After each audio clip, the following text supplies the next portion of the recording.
Om Sai Ram. Chapter 23. Yoga and Onion. Shama cured of snake bite. Cholera ordinance broken. Ordeal of Guru Bhakti. Preliminary.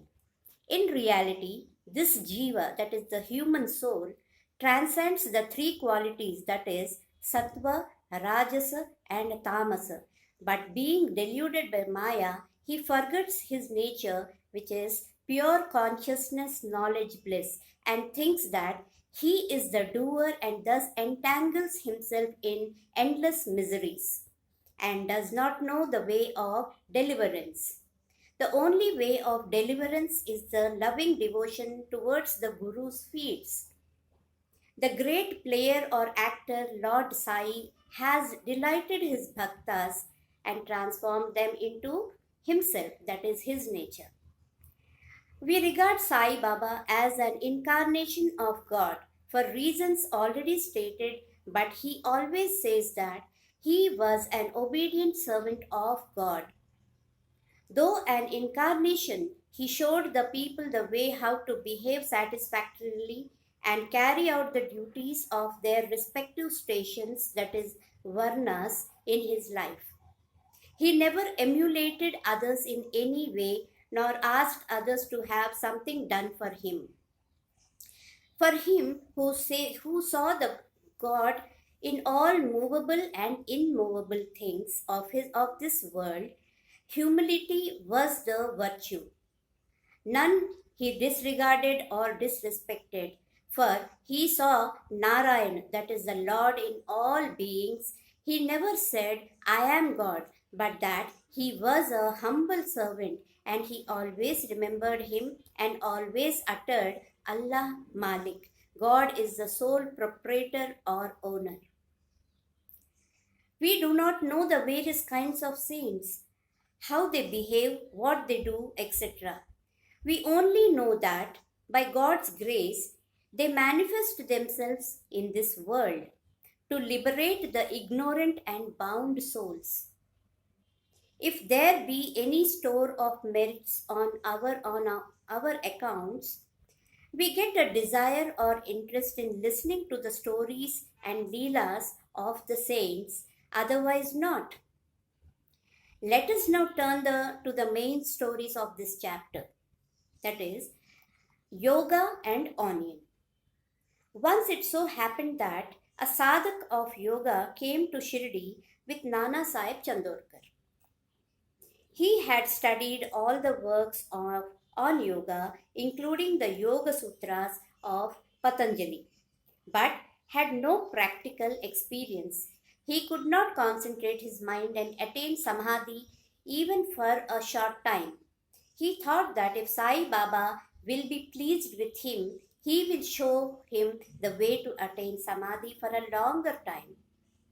With this object in view, he came to Shirdi, and when he went to the masjid, he saw Sai Baba eating chapati with onion. On seeing this, a thought crossed his mind. How can this man eating stale bread with raw onion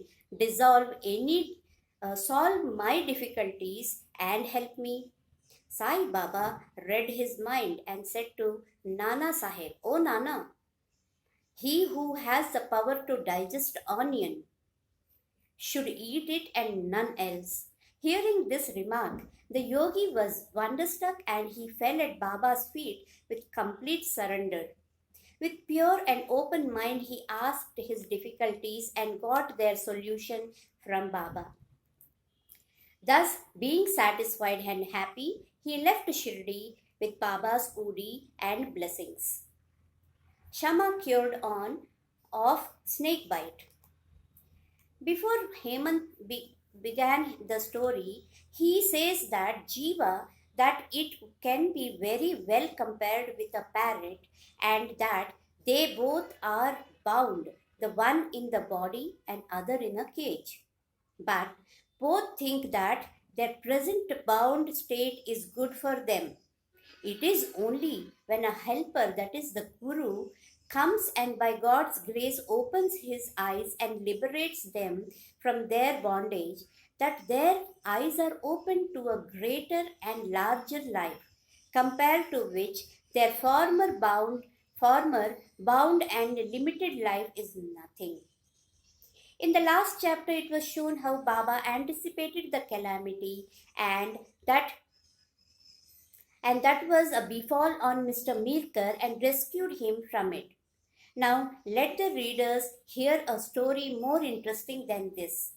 Once Shama was bitten by a very poisonous snake. His little finger on the hand was stung and poison began to spread in the body. The pain was also severe and Shama thought that he would pass away soon. His friends wanted to take him to the god Vithoba, where such cases were often sent, but Shama ran to the masjid and he thought that he would pass away soon, and Vithoba, that is his Sai is the Vithoba, and when Baba saw him, he began to scold and abuse. He got enraged and said, O Vile Bhatrunda, do not climb up. Beware if you do so, and then roared, Go get away, come down. Seeing Baba thus red and rat, Shama was greatly puzzled and disappointed. He thought that masjid was his home and Sai Baba his sole refuge. But it was if he was driven away there, then where should he go? He lost all hopes of life and kept very silent. After a while, when Baba became normal and calm, Shama went up and sat near him. Then Baba said to him, Don't be afraid, don't care a jot, a small amount. The merciful fakir will save you. Go and sit quiet at home and don't go out. Believe in me and remain fearless and have no anxiety.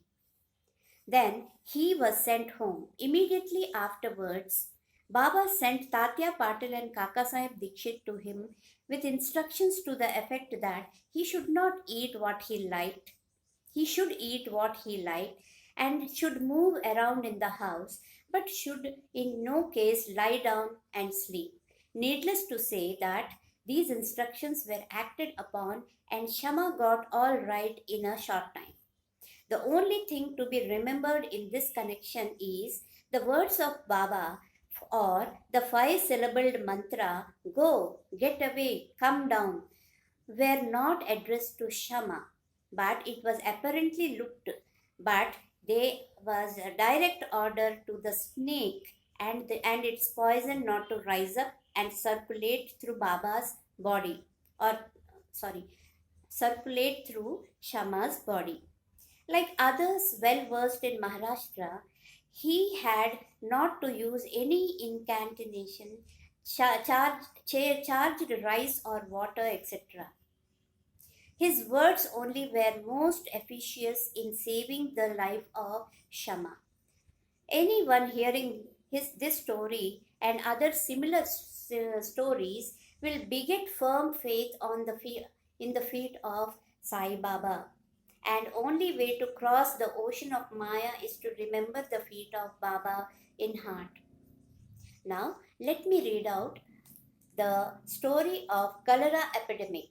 Once cholera was raging virulently in Shri. The residents were much frightened and they stopped all communication with the outside people.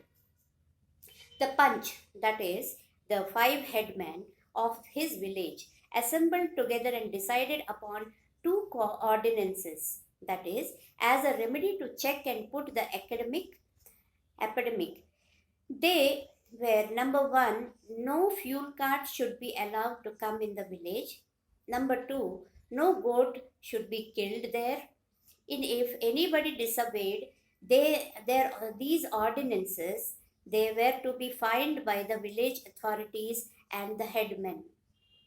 Baba knew that all this was mere superstition and therefore he cared a damn for the cholera ordinances. While the ordinances were in force, a fuel cart came there and wanted to enter the village. Everybody knew that there was a dearth or scarcity of fuel in the village. Still, people began to drive away the fuel cart. Baba came to know of this. He came to the spot and asked the cartman to take the fuel cart to the masjid. None dared to raise his voice against this action of Baba. He wanted fuel for his dhuni, so he purchased it like an Agnihotri, keeping his sacred fire alive throughout his life. Baba kept his dhuni ever burning all day, all night, and for this he always stocked the fuel. Baba's home, that is the masjid, was free and open to all. It had no lock and key, and some poor people removed sometimes some wood for their use. Baba did not grumble about it. Baba saw that the whole universe was pervaded by the Almighty, and so he never bore enmity or ill will to anybody. Though perfectly detached, he behaved like an ordinary of householder to set as an example for the people in the village and around. Now, let me read you the story of Ordeal of Guru Bhakti. Let us now see how the second cholera ordinance fared with Baba. While it was in force, somebody brought a goat to the masjid. It was very weak, old, and about to die. At this time, Fakir Pir Muhammad of Malegaon alias Bade Baba was near. Sai Baba asked him to behead it with one stroke and offer it as an oblation. This Bade Baba was much respected by Sai Baba. He always sat on the right side of Sai Baba. After the chillam, that is the pipe, was first smoked by him, it was then offered to Baba and others. After the dishes were served,